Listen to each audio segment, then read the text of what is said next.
আজকের ভিডিওতে আমরা ডিসকাস করব কমেডি অফ ম্যানার্স, যাকে রেস্টোরেশন কমেডিও বলা হয়। কমেডি অফ ম্যানার্সের বিষয়ে সব কিছু এই ভিডিওতে ক্লিয়ার করব। তো চলো সাথে থাকো, শুরু করা যাক। Comedy of manners.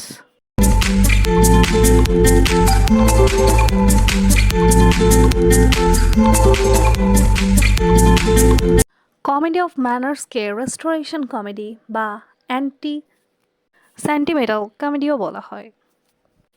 এর তিনটা নাম। তো এই তিন নামের মধ্যে সবথেকে বেশি পপুলার নাম সেটা হচ্ছে কমেডি অফ ম্যানার। এই টাইপের কমেডিগুলোতে কি হতো? স্যাটায়ার হতো। কিসের ওপর? রেস্টোরেশন সোসাইটির ওপর। তোমরা যারা স্যাটায়ার বিষয়টা বোঝো না, ক্লিয়ার করতে চাও, তাদের জন্য আমাদের স্যাটায়ারের ওপর একটা ভিডিও আছে, সেটা দেখলে আশা করি অল ক্লিয়ার হয়ে যাবে। এর শুরুটা হয় এনশিয়ান্ট গ্রিক টাইমের এক ফেমাস প্লে রাইট ম্যানেন্ডারের থেকে। এই ম্যানেন্ডারের রাইটিংসগুলো অনেকটা কমেডি অফ ম্যানার্সের সাথে মিলে যায়। আর এই যে স্যাটায়ার লেখার যে প্রবণতা, এটা সর্বপ্রথম শুরু হয় রোমান স্যাটায়ারিস্ট হরেসের থেকে।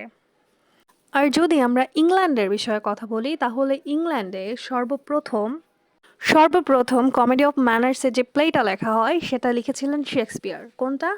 Much ado about nothing. এই প্লেটাকে কমেডি অফ ম্যানার্স হিসেবেই কনসিডার করা হয়। চলো এবার এই টাইপের ড্রামার ফিচারগুলো ডিসকাস করা যাক।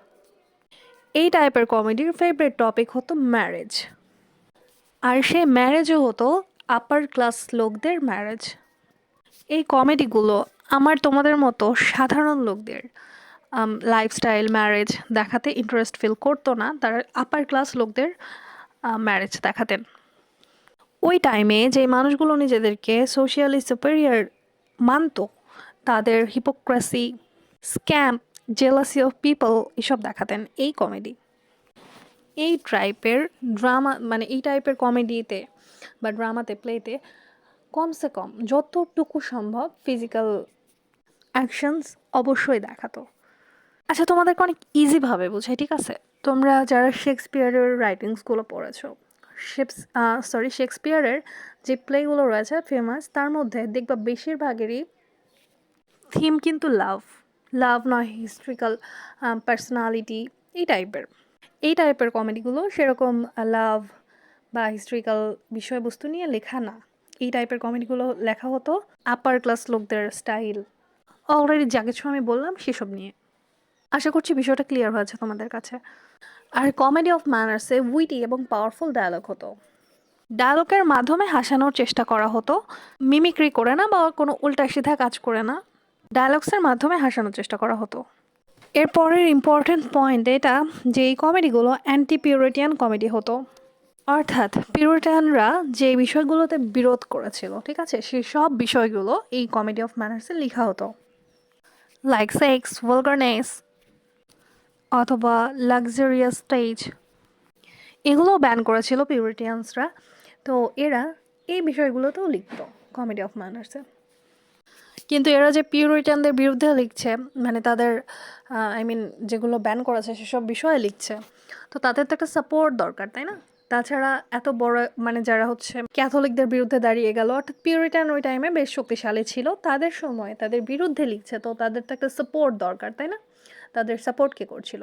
তাদের সাপোর্ট করছিল চার্লস সেকেন্ড, অর্থাৎ দ্বিতীয় চার্লস।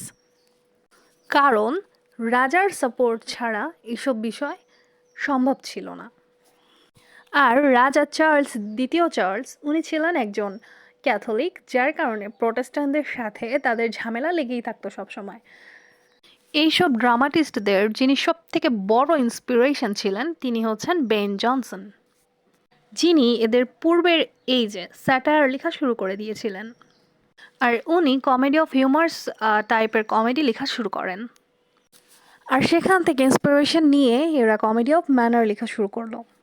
আমি তোমাদের অলরেডি বলেছি যে ইংল্যান্ডে এটা এসেছিল মাচ অ্যাডো অ্যাবাউট নাথিং, যেটা উইলিয়াম শেক্সপিয়ার লিখেছিলেন সেটার সাথে। কিন্তু এর স্টার্ট এখানে ইংল্যান্ড থেকে হয় না, এটার স্টার্টিং হয়েছিল ফ্রেঞ্চ ড্রামা থেকে। কারণ এই হচ্ছে দ্বিতীয় চার্লস ফ্রেঞ্চ ড্রামাতে অনেক বেশি ফ্যাসিনেট ছিলেন, উনি অনেক বেশি পছন্দ করতেন ফ্রেঞ্চ ড্রামা। তো একজন ফেমাস ফ্রেঞ্চ ড্রামাটিস্ট ছিলেন মলিয়ার। এরকমটা মানা হয় যে পুরো ইউরোপে মলিয়ার্সের থেকেই কমেডি অফ ম্যানার্সের শুরু হয়। এখন আমি তোমাদের কমেডি অফ ম্যানার্সের ওপর কিছু ইম্পর্টেন্ট ড্রামাটিস্টদের নাম বলবো।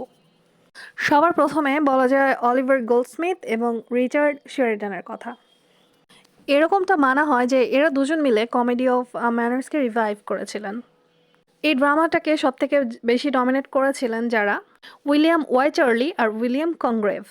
তাদের মধ্যে জন ব্যানরকও একজন ছিলেন। উইলিয়াম ওয়াইচার্লি কিছু হার্শ টাইপের কমেডি লিখতেন। সে সময় জর্জ এথ্রেস ছিলেন সিনিয়র পর্যায়ের রাইটার। তার একটা ফেমাস রাইটিংস হচ্ছে লাভ ইন এ টাফ।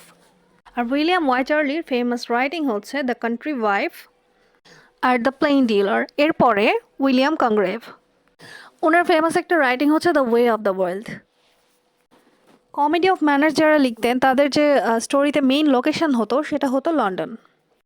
সাধারণত অনেক বিলাসবহুল শহর দেখানো হতো, নর্মাল ক্লাসের লোকজনদের দেখানো হতো না। তোমাদেরকে প্রথমে যেরকমটা বলেছি, এরা দেখাতেন হচ্ছে আপার ক্লাসের লোকদের এক্সট্রা ম্যারিটাল অ্যাফেয়ার, হিপোক্রেসি, এইসব। আশা করছি কমেডি অফ ম্যানার্সের